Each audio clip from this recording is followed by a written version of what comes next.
And like now, we've got Palestinians who are here. Palestinians coming here into South Africa. And South Africa is becoming a Muslim country. You know, without people being aware. Let me tell you the model of these guys. These guys, when they come into a country, they come as a minority.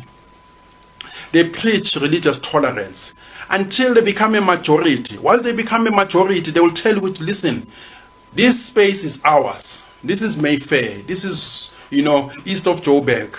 We need a Sharia law. We need our schools, prayers. They change the culture like you go UK. And then they start practicing intolerance. They start shutting down. If you're a Christian, you no longer exist. That's what they do wherever they go. That's how North Africa was captured. I mean, North Africa was not always Muslim. Go Tunisia, go Algeria, you know, go Egypt. That's why black people ran away. They came down to go Congo. They kicked out, go South Arabia. It was not always Arabic. We kicked out, go Kuwait. Kicked out in other countries. Go India. Kicked out, you know, in many countries. They come in here. I mean, you check many countries. They've got their traditional attires. Brunei, but now they no longer wear that. They wear Muslims. When they come in, they force themselves. Before you know it, explosion. This is what is going to happen in the near future. Like the Nigerians, they were trying to have their own councillor, representative in Hillbrow, saying that they want the Nigerian representative to represent them because they are a sizable majority. That's what happened. It becomes an invasion. And these guys don't care because they know which border they've got bodyguards. They've got bodyguards where they stay and they say open borders. They've got bodyguards. And that's why, you know, I'm tough on these leaders. And people saying, Ike, you hate these guys. No, I'm telling the truth because minions don't see what is happening. Let me tell you about the Arabs. The Arabs, these Muslim guys, coming from Palestine, they jump all the countries. They come to South Africa like all these foreigners. I mean, you must go to the, you know, a country close to you. If you're a refugee, you cannot jump, you know, you come from India, Pakistan, you jump Somalia, you jump Kenya, you come here. No, and when you come here, we ask, where's your wife? Where's your children? You're a refugee as a man. Like they go to Europe, it's only young men taking over. The Palestinians, they were accommodated in Kuwait around, you know, post-48, 1948. These guys, when they came in there, the PLO, they started antagonizing Israel and also siding with Saddam Hussein. It became worse, you know, in the 90s when Saddam Hussein took over Kuwait. They sided with the enemy. The same way as the Hyksos in Egypt sided with the enemy. The Hyksos are the people that we are told that they are the chosen people. People stole their identity. There were people called the Hyksos who were in Egypt historically. So these guys, they sided with Saddam Hussein. And then after the war, or after Saddam Hussein retreated, Kuwait said, hell no, we are expelling these guys. They expelled 200,000 of Palestinians. They went to Jordan. Nabo Arafat, when they came to Jordan, they did exactly what they usually do. They started to attack. Israel is going to attack back.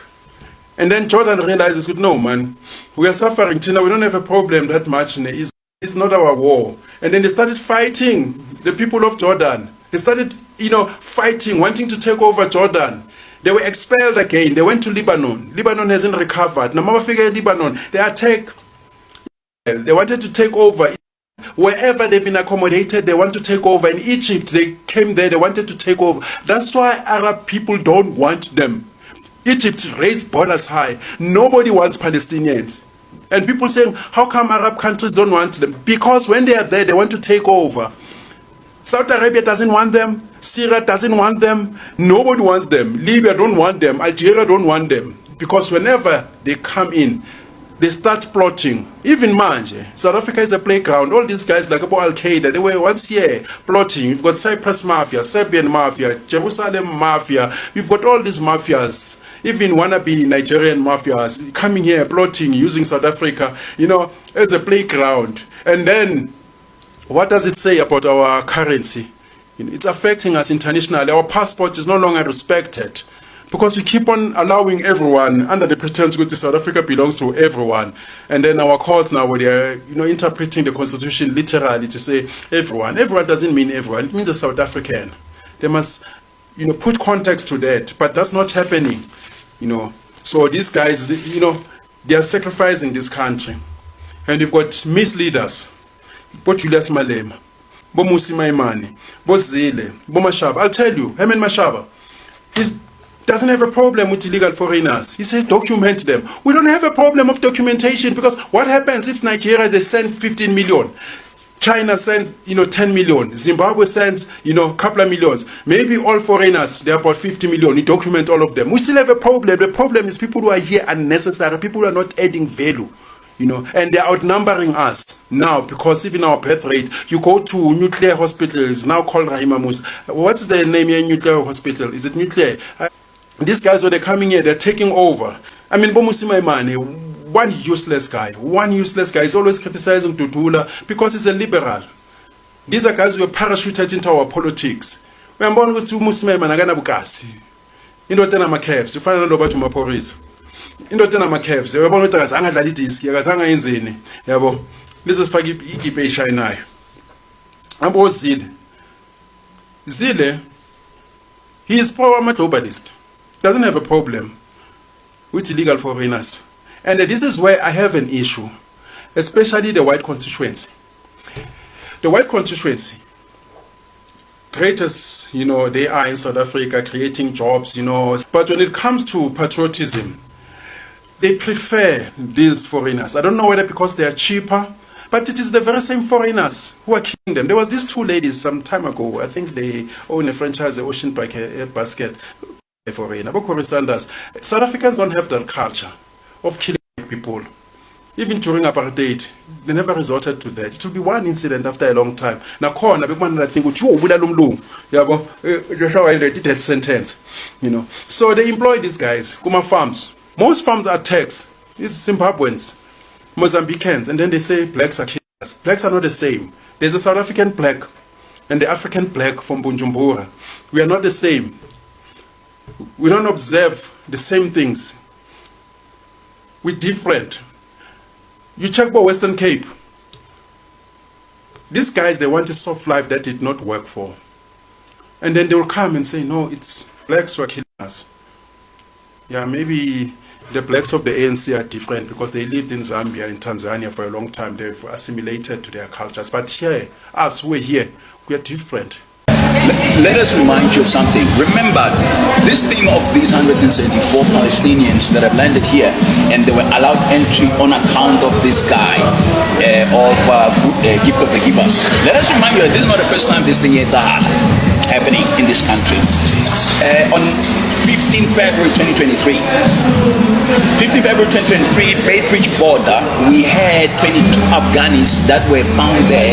At that time, Minister Mtwaleni was a Minister of Home Affairs, and then they were not. The government did not allow them to enter the country, but there was an urgent court application from some law firm in the country, whereby the court ruled that these people should be allowed. What happened to those people? When I tell you that we don't have leadership, we don't have how can I say this? Harina leadership, man. The ANC cannot lead this country. The ANC is a security vulnerability. They are not serious about securing this country's sovereignty. And I just saw this guy, Penwell, the Black Pen, saying that South Africa has been sold, whatever the case might be. I do not know how true that is.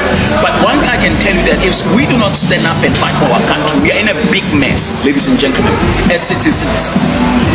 This thing that is happening with these Palestinians coming into our country and then being allowed to get in on account of the weight of this guy Suleiman, the Gift of the Givers guy. He's not even an elected official, and that shows you the power that the NGOs or the MPOs have in our country to yield decisions upon our government and elected government. This is nonsense. In this country is nonsense, and it must come to an end.